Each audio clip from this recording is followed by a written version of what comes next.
Good afternoon to you all. Welcome to the webinar Particle Size Characterization of Polymers, Paints and Coatings by CPS Instruments Europe.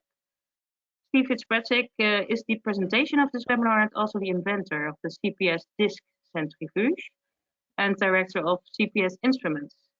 If you have any questions during the webinar, please type them in the comment box questions. I will present them to Steve afterwards and he will answer all of them. Steve, can I give you the online stage? Yes, you can. I am ready. Okay. Well, you can go ahead. We're online. Thank you very much, Wendy, and thank you for organizing this webinar. Welcome to all of the attendees.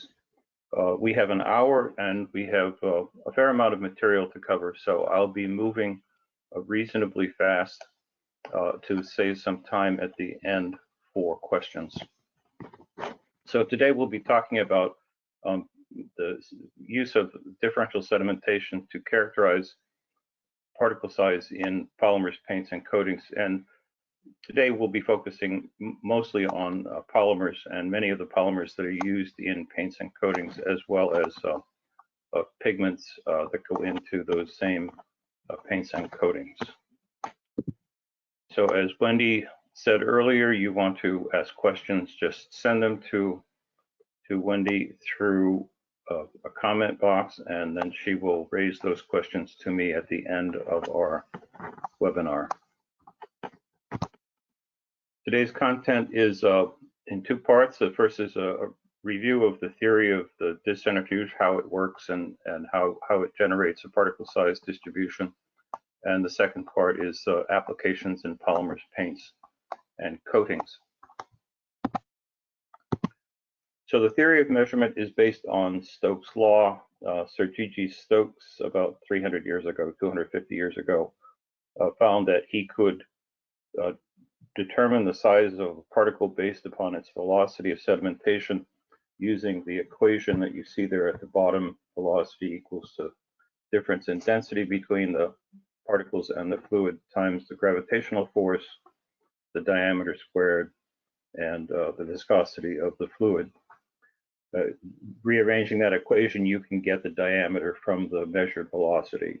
And Stokes actually did this with many small particles, proving to himself that it was in fact an accurate measurement. There are two kinds of sedimentation that you can do. One is called a homogeneous sedimentation, and that is you mix all the particles uniformly into a liquid, and then you allow them to settle and monitor the concentration of particles near the bottom of the sedimentation chamber. And you can see then that you start with a maximum concentration of particles and they fall to near zero at the end. The second type of sedimentation is called differential sedimentation, and that you start with a clear fluid with no particles, you add all the particles at the top of the column of fluid, and you measure how long it takes for the particles to reach the bottom. And the key issue here is that with differential sedimentation, the particles that reach a detector beam at the bottom, they are all of approximately the same size, whereas in a homogeneous sedimentation, you have a mixture of all different sizes at the beginning, and at the end, you have only the smallest particles. So differential sedimentation is a little bit simpler to work with because the detector is seeing only one particle size at a time. This graphic shows you the difference between the kind of data you get from the two different measurement methods. One is the differential sedimentation, and that gives you the individual peaks. You see multiple peaks in this distribution. And the integral sedimentation gives you a continuous integral curve. And it's important to note that these two theoretically contain the same information that you can get from one to the other just by mathematical integration or differentiation. Here's a cross-sectional diagram of the disc centrifuge disc. You can see here that we have a density gradient fluid inside of the disc. We have a detector beam passing through the disc, And we measure the time it takes for particles to sediment from the fluid surface to the detector beam. And attenuation of the beam is used to quantify how many particles of each size are in the sample. Of course, in a centrifuge, the g-force that the particles are exposed to is not constant. It changes with distance from the center of rotation. It's proportional to the distance from the center of rotation and also proportional to the square of the rotational speed. So you have additional variables in a centrifuge that you don't have in a stationary on the desktop type sedimentation. And that complicates Stokes' law a little bit. And these equations show what you get when you finally do the calculations. You get a constant divided by the square root of time, basically gives you the diameter, where that constant is a complicated function of the different physical parameters that are involved in the centrifuge. Important to note here that the Stokes sedimentation is a first principles measurement. That is, if you know all the values accurately, then you're determining the size absolutely without any need for calibration at all. But in practice, it turns out to be a lot easier to use a calibration standard because you can eliminate nearly all of the parameters and have no need to measure them. You just use a calibration standard to determine their total joint effect. In other words, you evaluate K using a calibration standard. Now, in paints and coatings, especially with pigments and fillers and things like that, you'll have particles that are sometimes not spherical in shape, and a question is always raised: how much influence do non-spherical particles have on the reported size? And this table you see on the right here gives you estimated impacts of different size particles, and it's, for me, kind of surprising. Particle has to become extremely non-spherical before the error in measured size becomes very large. And by error, what we mean is that if you took the volume of, say, a cube and you converted it to a sphere, that sphere would be measured at a size 2.5% larger than the cube. So for most kinds of pigments and fillers and so forth, there will be some impact from non-spherical particles, but it won't be very large. In the disc centrifuge, we always have to have a density gradient, and the reason for that is because without a density gradient, the suspended particles in the fluid increase the density of the fluid and cause convective instability. The particles don't settle individually, but they settle as a bulk. They crash to the bottom of the centrifuge chamber, and you lose all information about the particle size distribution. The requirement for stability is that the density of the fluid, the net density, including the influence of all materials in the fluid, particles and dissolved material, that net density must increase continuously with distance from the center of rotation.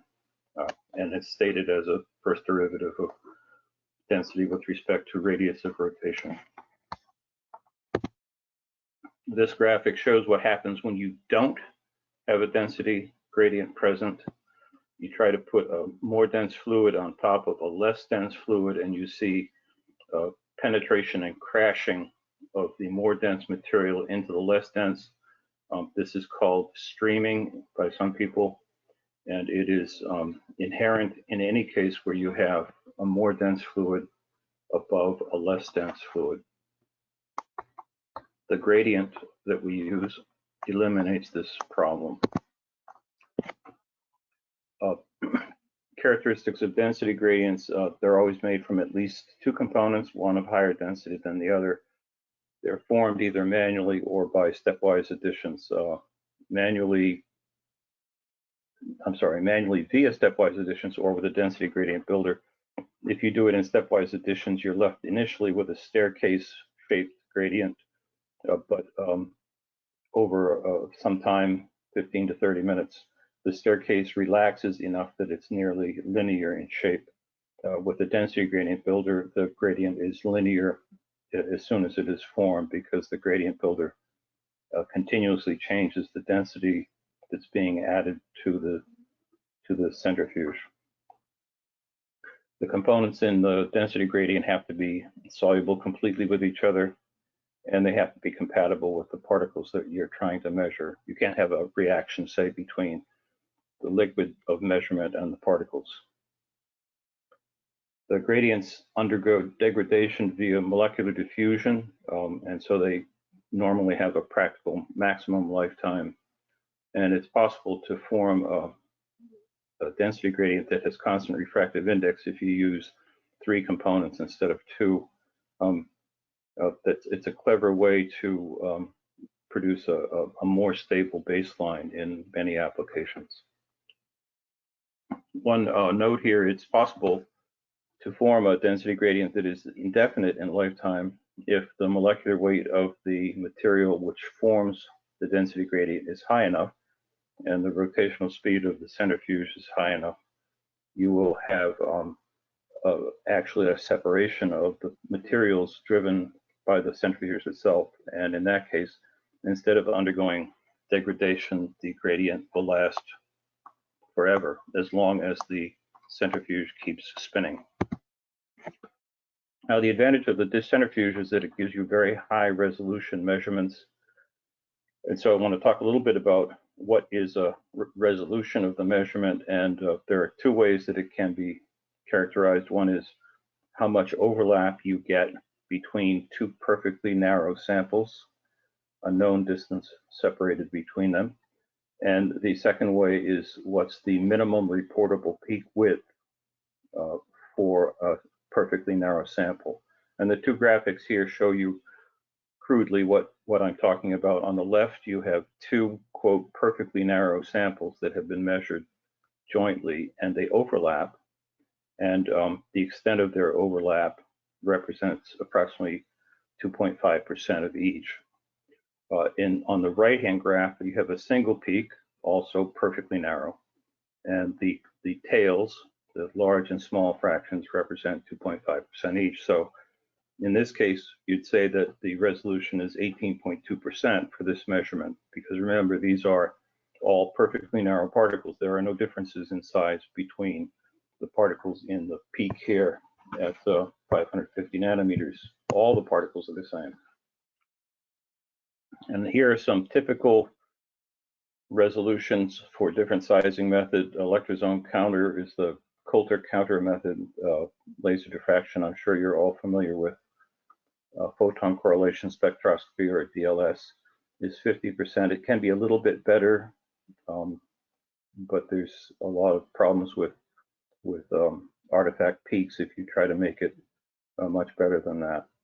Sedimentation, field full fractionation, there's at least one instrument that's available, and it has quite good resolution, although the measurement time is slow. Cross-flow, field flow fractionation, there are multiple instruments available, and they have a pretty good resolution, about 10%. And then, of course, the disc centrifuge at about 2%, and it has by far the best resolution available.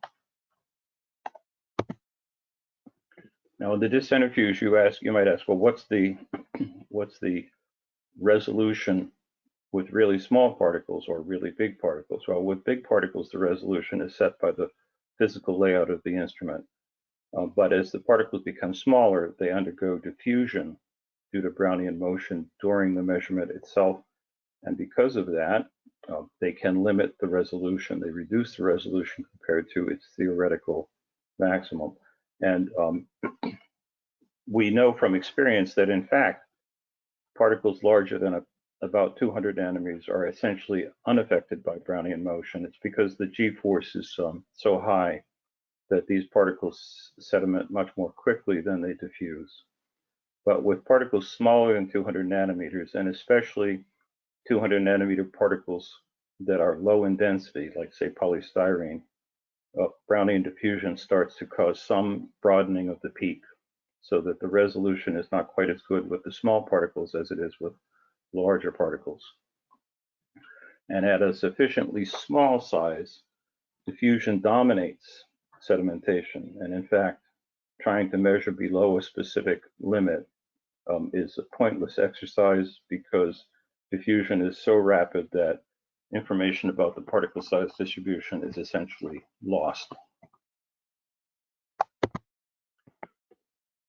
So it turns out, of course, that dense particles like gold sols can be measured to much smaller sizes than less dense particles like polystyrene. This graphic shows, this is generated from Brownian motion simulation program that I wrote, and what it shows here is that if you have a high density material like gold sol, you can measure comfortably to about 4 nanometers. But with a low density material like polystyrene, going much below 40 nanometers is problematic. It just means that the particles diffuse too quickly to get a lot of information out of the measurement.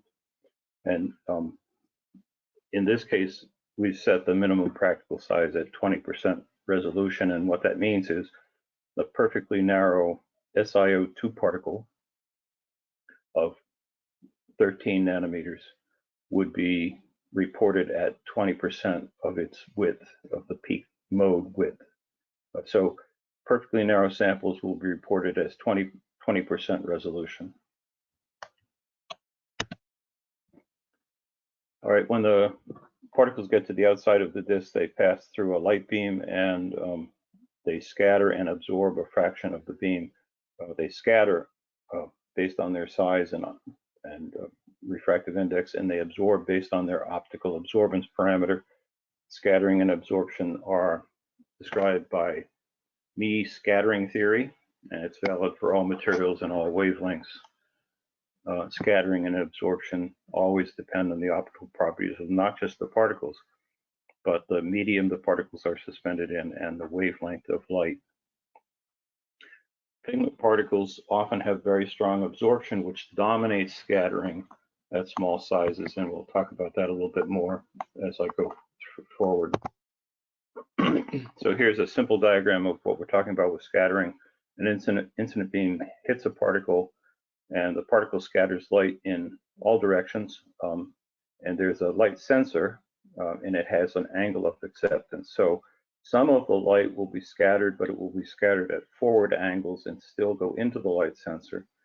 So for us to relate the attenuation of the beam to the quantity of particles, we have to know how much of the scattered light goes forward into the angle of acceptance and how much of the scattered light does not. And we do that in software. So when you do the measurement, if the optical parameters are correct, it's a quantitative measurement. The scattering cross-section of a particle, a physical cross-section relative to its scattering cross-section, is called the Q net, and it represents a ratio of the attenuation cross-section relative to its physical cross-section. And here's a diagram of the Q net for polystyrene. And you can see here, Q net, it can be much greater than 1. It reaches 2.45 approximately with polystyrene at about 1 micron. And what that means is that the 1 micron polystyrene particle actually scatters much, much more light than its physical cross-section would suggest. And of course, when the particles become larger, they scatter less light than their physical cross-section would suggest. And that's because the scattering that very large particles do is strongly in the forward direction. And so much of the scattered light still goes into the angle of acceptance of the detector. Now, if you have absorption in the particles, then you have a strong influence of the absorption on the overall attenuation. And this graphic shows the non-absorbing versus absorbing case for material like polystyrene. And you can see here a couple of effects. One is that at very large particle sizes, the absorption, the Q net, doesn't fall as much, and also at very small sizes, the Q net does not fall as much. In other words, when something has optical absorbance, it has stronger attenuation across the entire spectrum of sizes. except maybe at one little region here at this peak. In order to convert absorption, optical absorption, into a weight of material, we use what's called an optical correction factor, and this graphic shows the optical correction factor.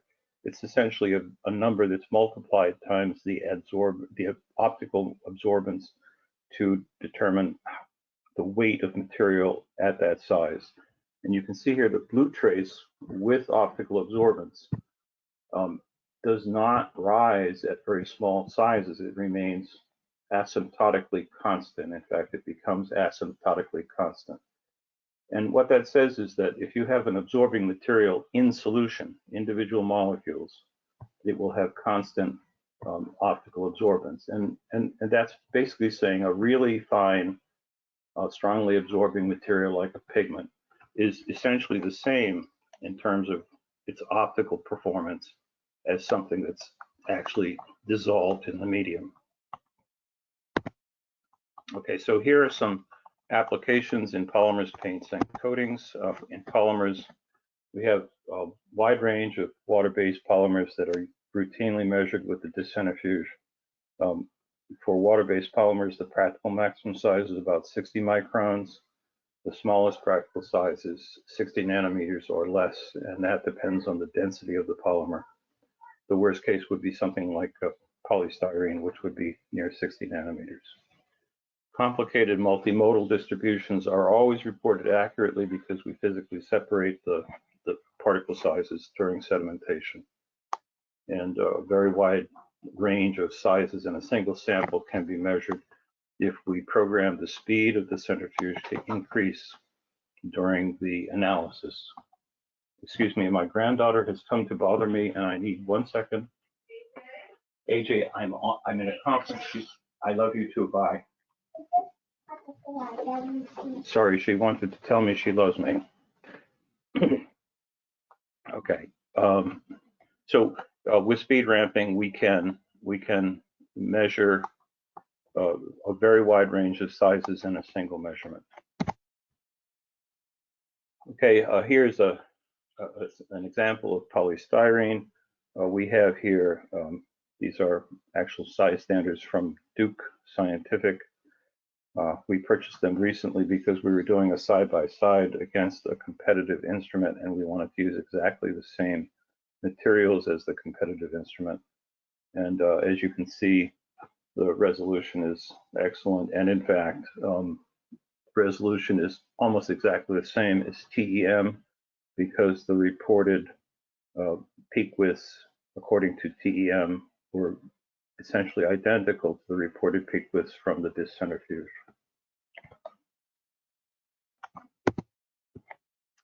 This is a very interesting case. About a decade ago, maybe 15 years ago, the National Institute of Standard and Technology was receiving complaints about one of their standard reference materials. It was a reference 100 nanometer standard. It was used everywhere as a basis for calibrating instrumentation.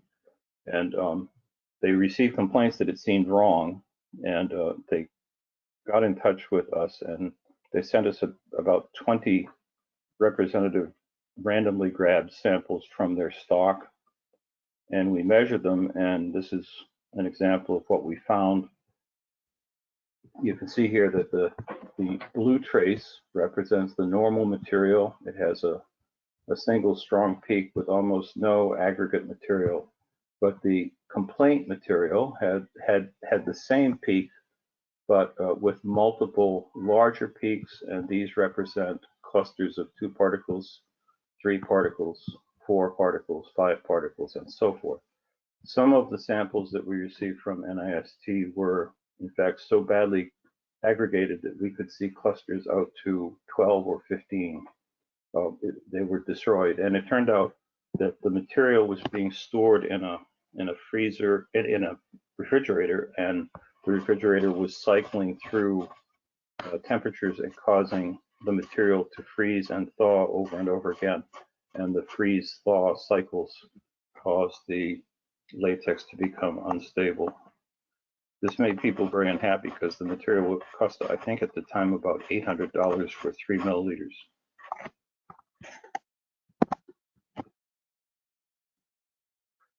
Here's an example of a polyvinyl acetate wood glue.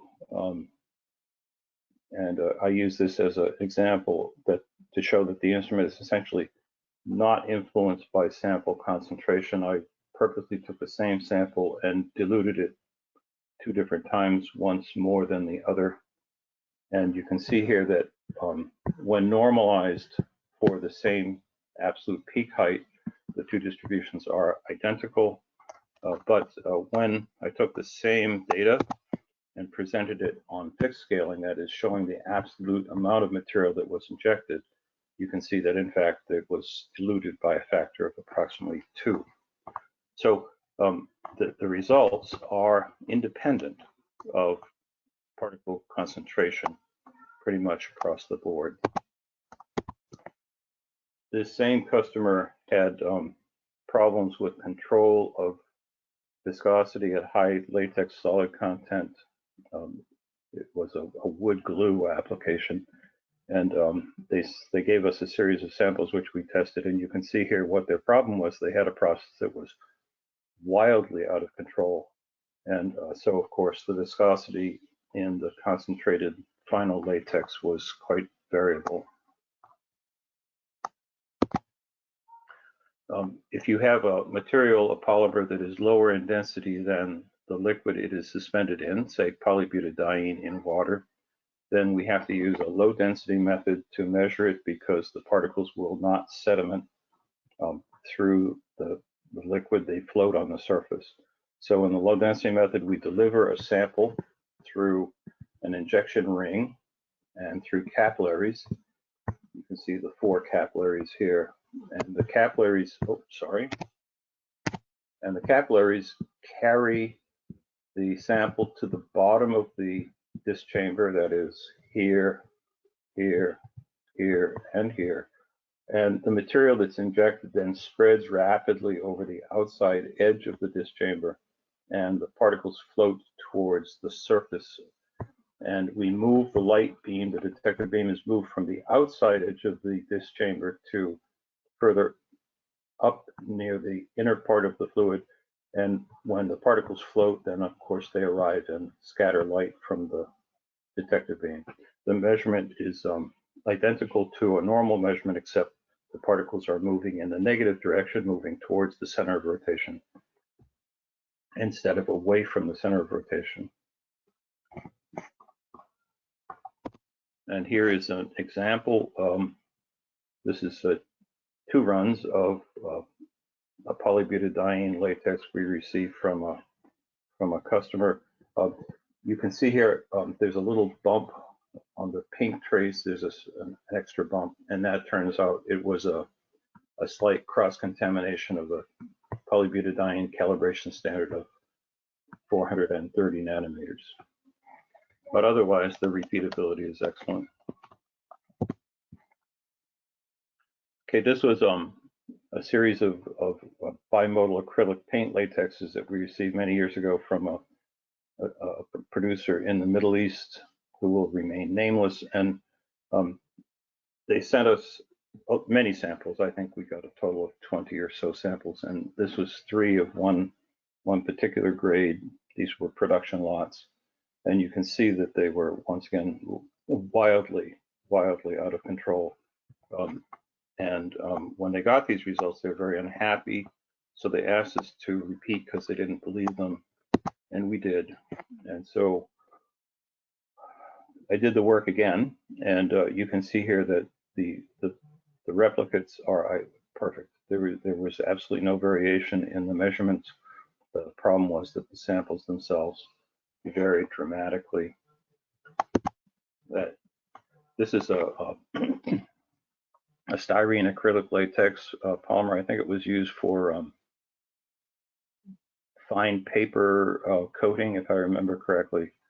And this was a blind test because they wanted to make sure that we weren't somehow fudging the results. And 2 of the 3 were in fact the same sample.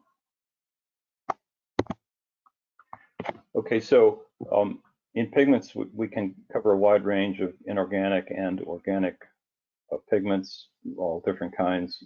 Measurements can be done in both aqueous and non-aqueous media. Practical maximum size of greater than 20 microns and practical minimum size less than 30 nanometers. In fact, for many pigments, it can measure to 10 nanometers or less. Because the pigments have relatively strong attenuation, usually they have excellent repeatability and accuracy. Okay, so here's a case of a pigment, a zinc oxide pigment. This is actually samples that were used for spacecraft paints. Spacecraft can't use titanium oxide-based paints because the titanium oxide in space is reduced by ultraviolet radiation and loses oxygen to space as gas, and the TiO2 is actually converted to metallic nano-titanium, which is black. And so the whole purpose of painting the spacecraft white to reduce its temperature in the sun was defeated by titanium dioxide. So zinc oxide is used instead. And in this case, you can see the question was, how much do we need to disperse the pigment in order for it to be fully dispersed? And this is a series of different sonication times. And you can see that there's very little change between 480 seconds and 720 seconds of sonication. So we can safely say that the final distribution is not far from the ultimate size that you would get. All right, here are 3 runs of a red iron oxide pigment. You can see the replication is perfect. It has to do with how strong the signal is. Fe2O3 gives an enormously strong signal, so it's easy to measure. Here are 3 red organic pigments. These were run in toluene with halocarbon as a gradient liquid, and the samples were dispersed in toluene. And you can see here that the 3 samples are really very different from each other. These were all from the same supplier, and it's easy usually to control a process this way because you can see very clearly what changes in the process due to the final size distribution.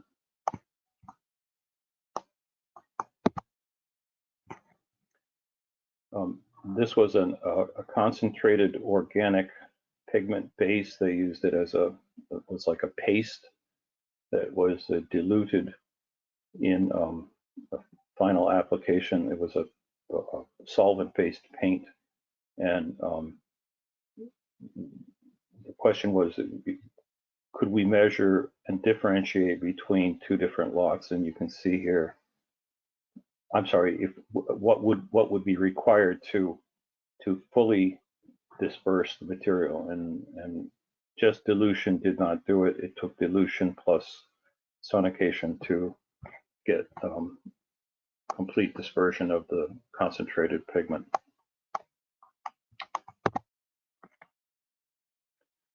Okay, these were transparent yellow organic pigments. I think they were ball milled, if I remember correctly, and the objective was to have a pigment that was so fine that it allowed a coating to be transparent but strongly yellow in color. And you can see here that the 2 samples that we got were quite different in particle size. One would be more transparent than the other. I referenced earlier that the size, when the particle size of a pigment gets very small, it approaches an asymptotic value for absorbance, and that's what we're talking about here. At 50 nanometers, the organic pigment is scattering so little light that it's essentially all of the signal is due to absorbance. And the larger the particles get, the ones out here at 200 nanometers or 300 nanometers, they scatter light. But at 50 nanometers, the amount of scattering is extremely low, and it's mostly absorbance that's taking place.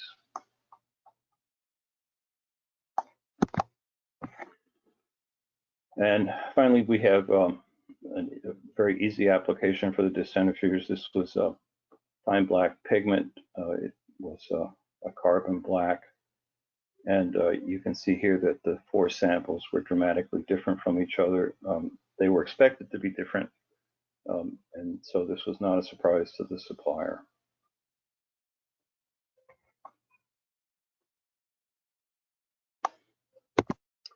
Okay, so I guess we're ready for questions. I went quickly through that, and so if you have questions, please don't hesitate to ask.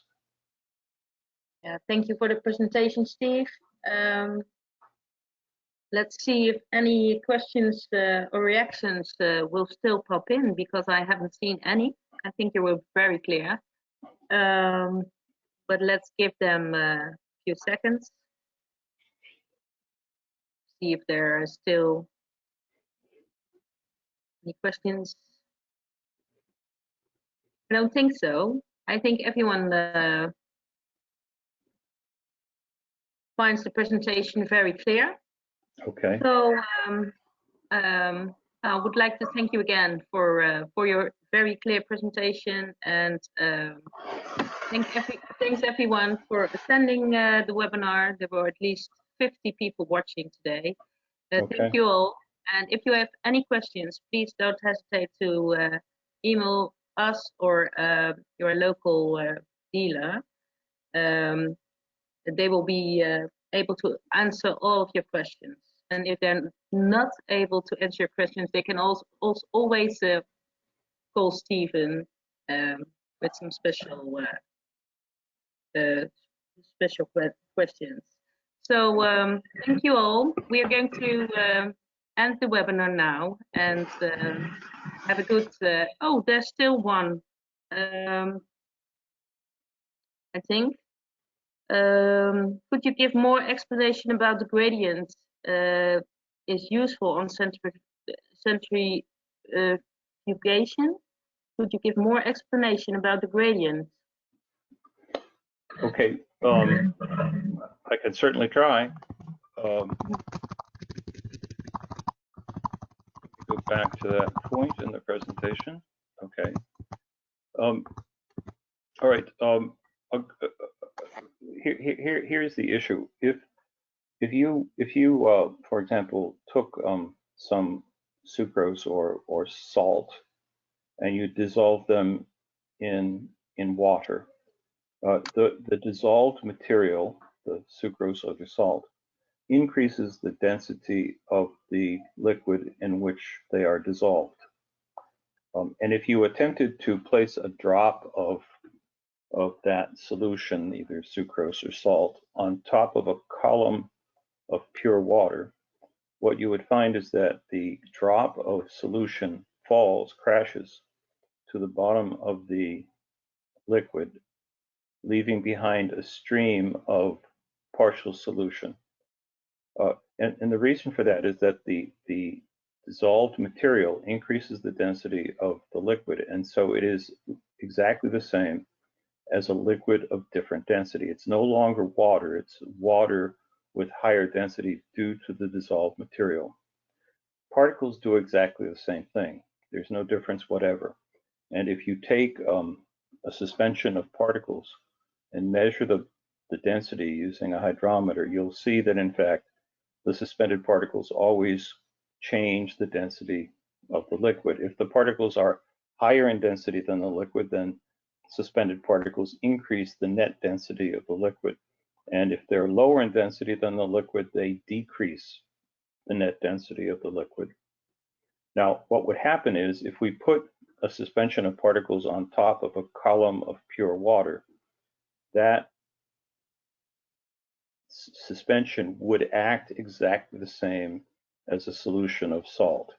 It would crash to the bottom of the chamber. It does not allow the particles to individually sediment through the liquid. To counteract that, we use a density gradient, and what the density gradient does is it makes sure that at all times in all places, there is a continuous increase in total density, net density, from the surface of the fluid to the bottom of the fluid. I mean, you can imagine yourself as a particle, and you're sedimenting through this liquid. If you look down, that is towards the bottom, the liquid in front of you will always be higher in density than the liquid in which you are currently sitting. And so there's no tendency for the particles to increase the density of the fluid enough to cause instability in the sedimentation.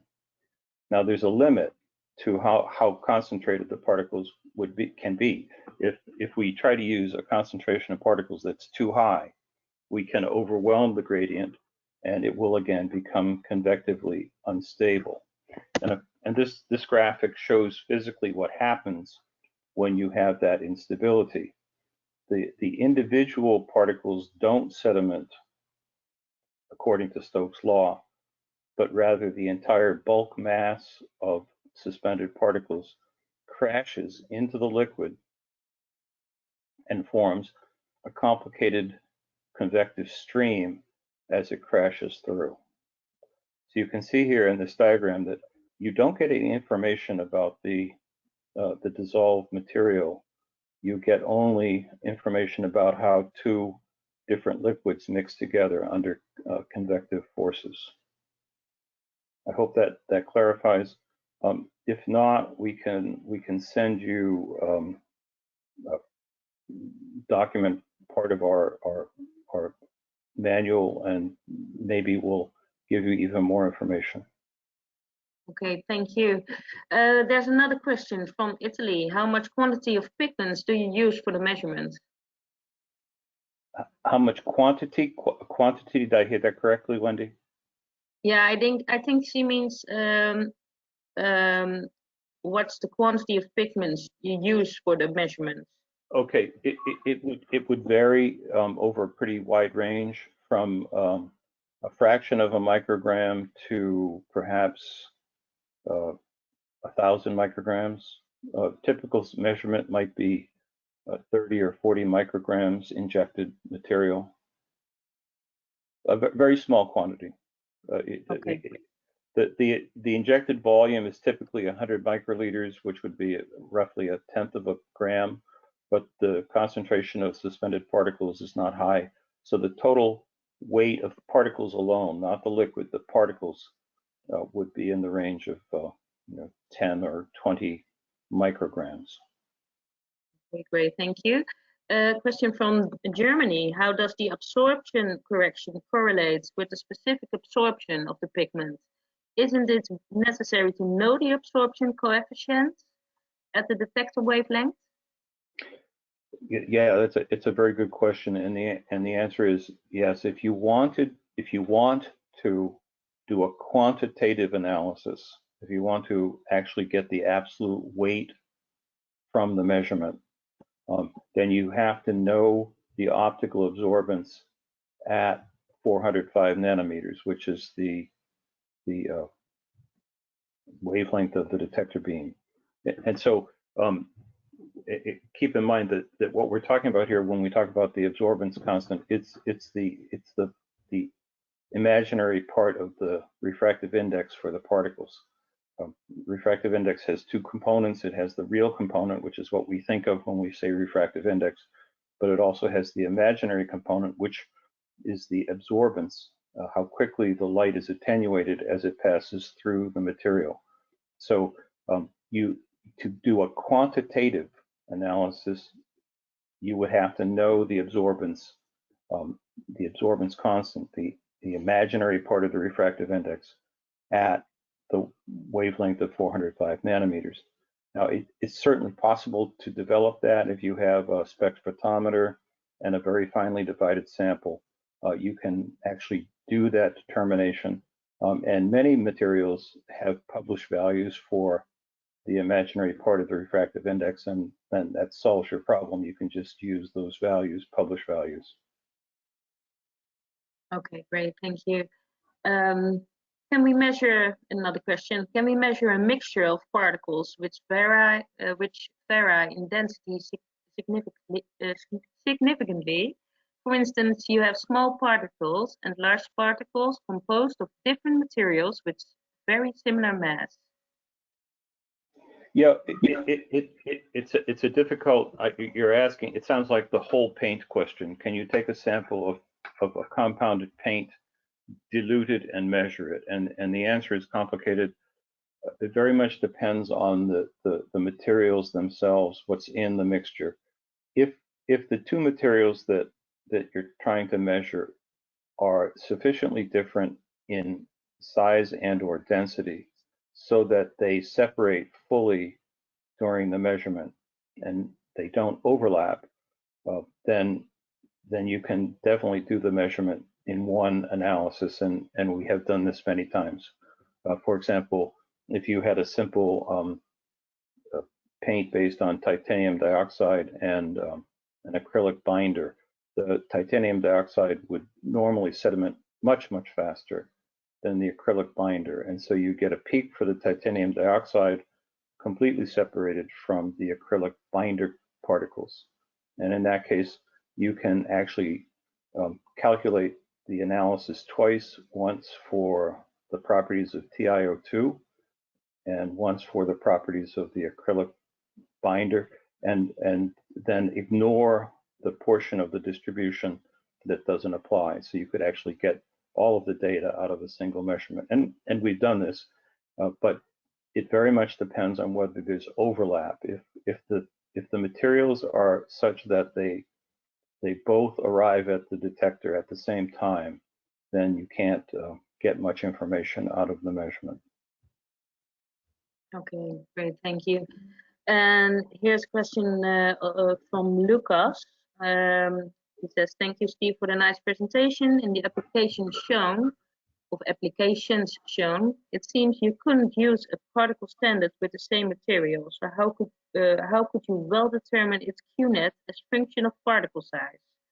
I can understand that for pigments and the absorbing materials, as it's linear, but how about the polymer particles? I'm sorry, could you say again? How about, I didn't hear the last part, Wendy. How about what? Yeah, how about the polymer particles? Okay, the polymer particles mostly don't have optical absorbance. That's correct. They only scatter light, and the software uses me calculations. The software calculates the intensity of scattered light over all angles for each size in the distribution, and it sums up the scattering so that we can relate the attenuation to a quantity of particles that are in the beam at the moment of measurement. It's a quantitative determination so long as the particles are spherical and so long as we know the optical properties of the particles.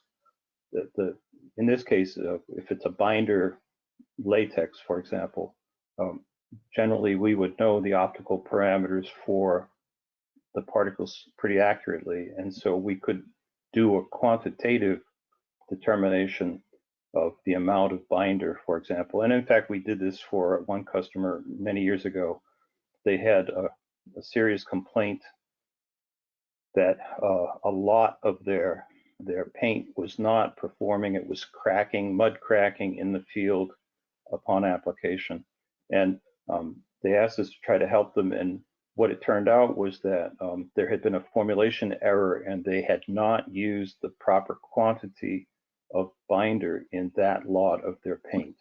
And so the paint looked normal, appeared to go on and was applied normally, but it did not have enough binder particles, and so it tended to mud crack depending on the drying conditions.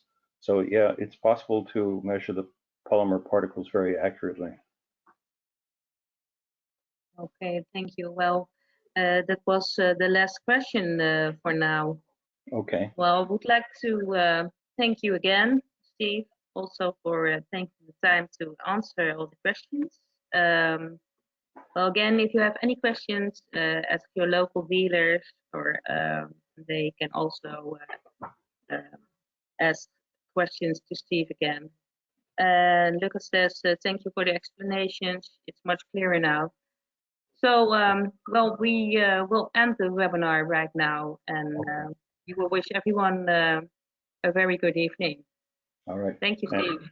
Thank you for organizing, and thank you all for attending. Bye-bye. Bye-bye.